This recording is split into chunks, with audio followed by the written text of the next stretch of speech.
You know how in sports, sometimes you're thrown a curveball? Well, I'm going to throw you a curveball today, and I'm going to tell you that the secret to scaling your real estate business is not getting more leads, not getting more conversations.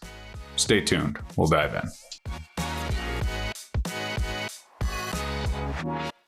What's up, guys? Jeremy Kane, Real Estate Agent Playbook.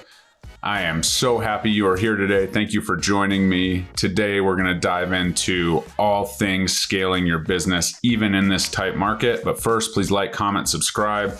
If you are interested in booking a call with me about anything at all in your real estate business, the Realtor game plan call link is below. I would love to sit down and make a game plan and help you win every single day at the game of real estate. So let's get into this one. This is something that absolutely drives me bananas. And we're talking about this market pulling back and, all of this stuff. And the conversation is always about how can I get more deals, right? How can I find that next client? And it becomes very transactional. The truth is that in a harder market, we do have to dial into caring. I get it, right? Survival is just a natural piece of our environment, but we have to, make money and we have to do all this. Totally understand. However, if you are thinking about how you can get the next transaction instead of how you can create the next relationship, that is a shift that needs to be made. And here's why, right? That next transaction will lead to one transaction. It's a dead end road, right? You're so focused on the transaction, you're getting it done, you're here, you lose the chance for the relationship, right? Maybe you say, yeah, this is a great place to buy, and maybe it's not. Or maybe, you're just so focused on getting that transaction so that you can pay your bills. Totally understand. There are other options as far as that goes. And maybe we should talk about spending money habits over the last 3 years when it's been really good. However, if you're dialed in on that next transaction, that next client, and not focusing on the relationships that you frame along the way, you're going to be way behind, because every relationship in this business should turn into 10 new relationships.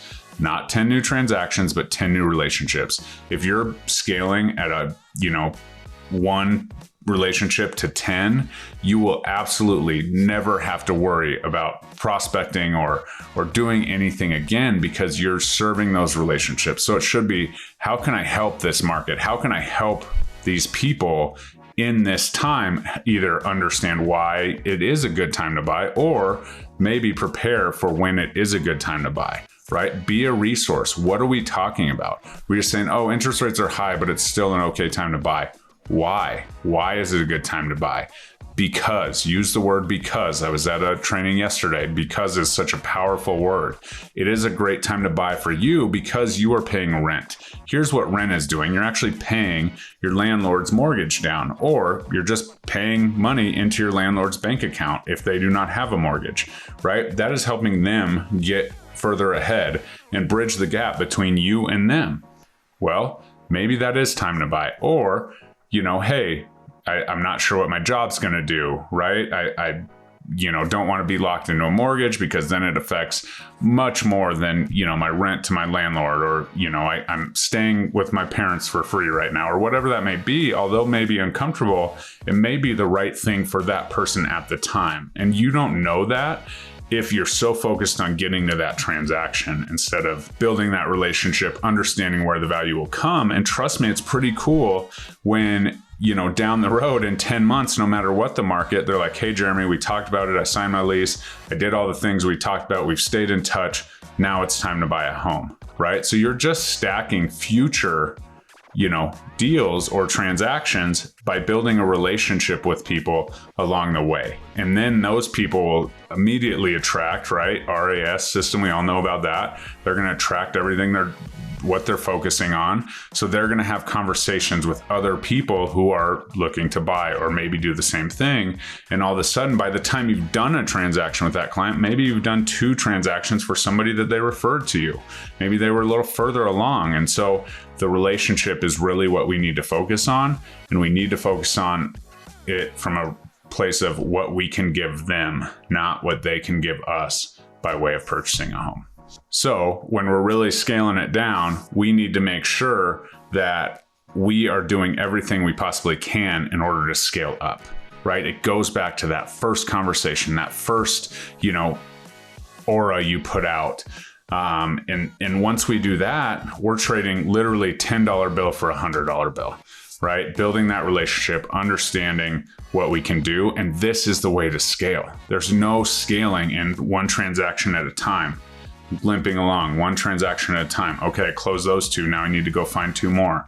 No, I took those people on a journey, and they're going to bring me 2 or 3 or 5 or 10 more. And then I need to go build some more relationships, right? And if you continue to build relationships, you will eventually see the scaling effect in your real estate business. Now, the next thing we're going to talk about is tech, right? I love talking about tech on this channel. As you know, this one, we're going to talk a little bit differently, right? So your relationships, they need to be dumped into a CRM. They need to be managed, right? If you're building these relationships, especially if people are like, hey, I just don't have the means, I cannot afford that higher interest rate.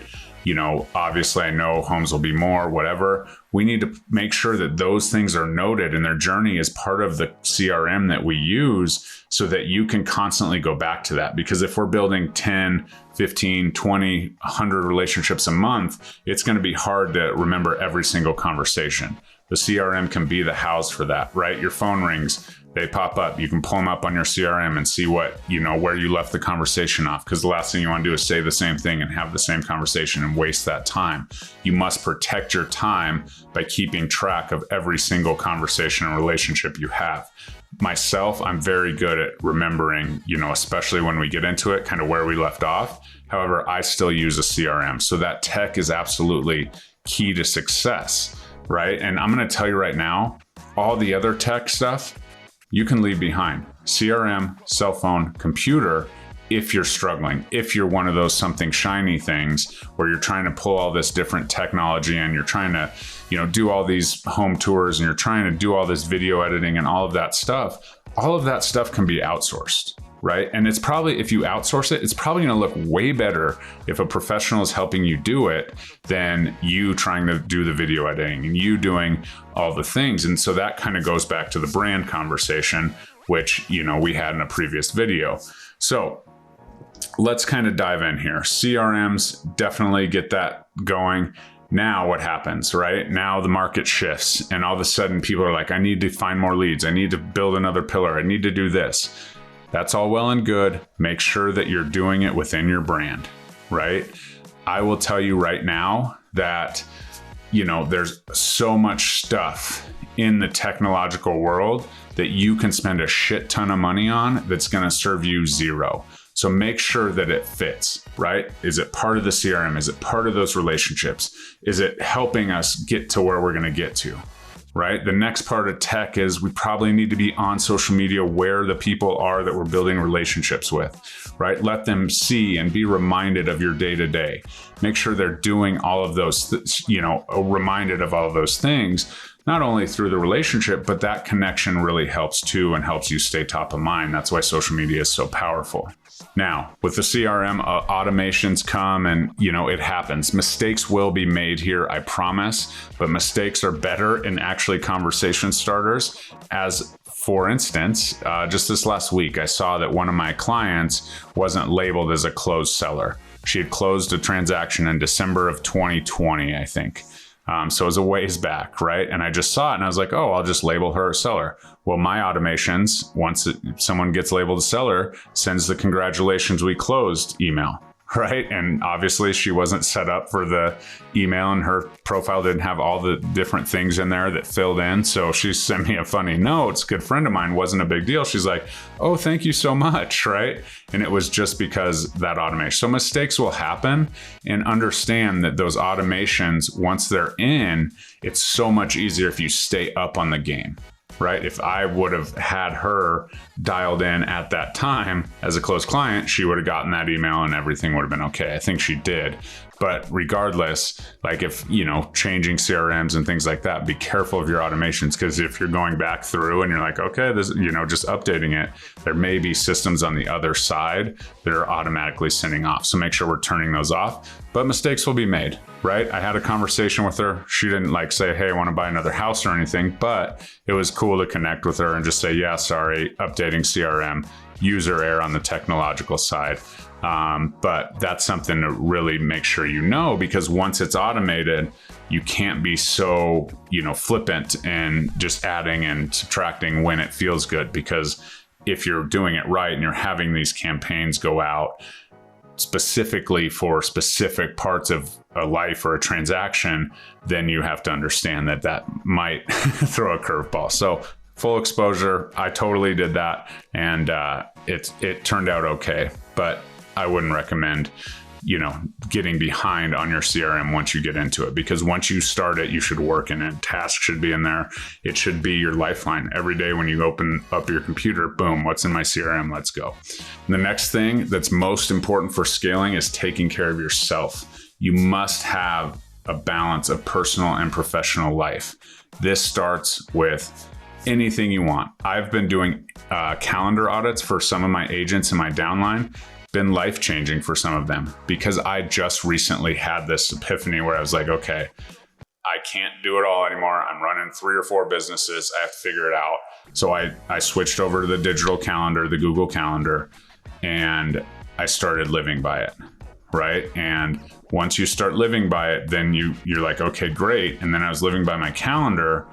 I didn't have my kids in my calendar, right? I do everything I can for my family. All the things I do, this video for my family, everything is for my family, but they didn't have any real estate in my calendar, right? And so you have to put that in there, and it has to be, obviously, depending on where you're at in your business and how much money you need to make and what your financial setup is with your family, like totally understand, but they need to have some time in there, because that's why we're doing this, right? My good buddy and partner, Louis Galt, always says he didn't get into real estate to get divorced, right? Absolutely. Your family needs to take priority in your calendar. Block off the time, right? Block off some time. Not all the time, right?